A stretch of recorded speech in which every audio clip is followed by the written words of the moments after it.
Let's turn our attention now to Maria Hinojosa. She's nearby. She's in Sabine, Texas, another place where there's a tremendous amount of debris and where that issue of preserving that debris is uppermost on people's minds. Maria. Miles, well, what we can talk to you about is really what the feeling is on the ground here. There are about 300 volunteers that fanned out into the Sabine National Forest, picking their way through the woods to try to find something. And we want to show you some of the pictures that perhaps give a sense of the enormity of the effort here.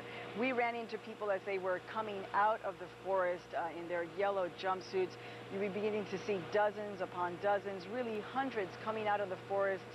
They had spent the entire day there, giving of their time, working for hours upon hours in difficult terrain. We've been told it's very difficult terrain. We spoke to one middle-aged woman who said that it was hard work, mostly because she had to do so much climbing and getting inside the mud. And I have to tell you, though, the interesting thing, I have to harken back to September 11th, because what you really saw here was a group of people that crossed all kinds of borders. There were young, old, men, women, people of all different races.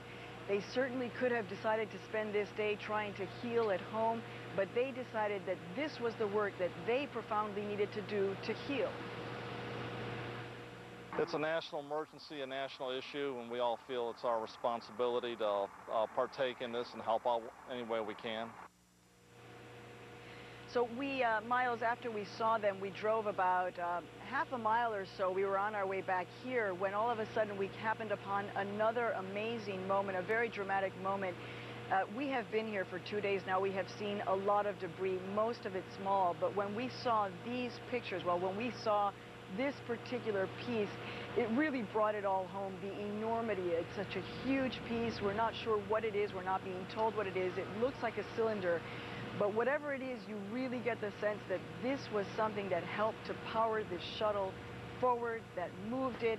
There was a lot of drama around around this particular piece, simply because it's so huge, so intact, and Miles resting in such a peaceful part of the Sabine National Forest. Very, very dramatic, I have to say. The end of a very, very difficult day. But the people will be back here tomorrow morning, first thing, to go back into the forest to do the work of trying to retrieve the debris. Miles.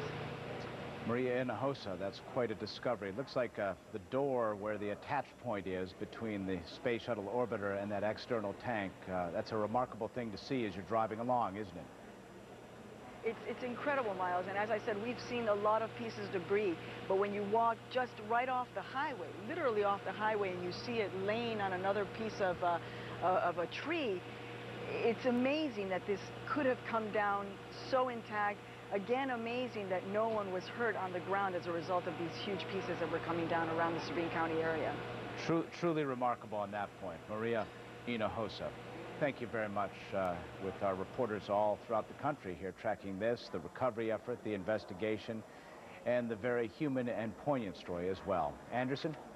Miles, thanks very much. I'm reminded, just listening to Maria, of a man, Billy Ted Smith, an emergency coordinator we heard from just a couple hours ago in Hemp Hill, Texas. He had 200 volunteers searching today. They were able to cover about 1 square mile. When you consider there are about 500 square miles still to be covered in this debris field, you realize how long this is going to take. Miles O'Brien, thanks very much, and the Johnson Space Center. We'll come back to you very shortly, Miles. It has not been just a day of searching. It has been a day of remembrance as well. Spontaneous memorials to the astronauts are cropping up literally around the world. Still ahead, we take you from France to Australia. The international community remembers Columbia. And a super send-off for their honored sons, the friend and pastor of 2 of Columbia's astronauts, joins us next. I think any shuttle family is, of course, excited for their family member, but also very wary of the liftoff and the landing. And they knew the dangers, but they knew how much Rick wanted to fly, and they were willing to love him through that.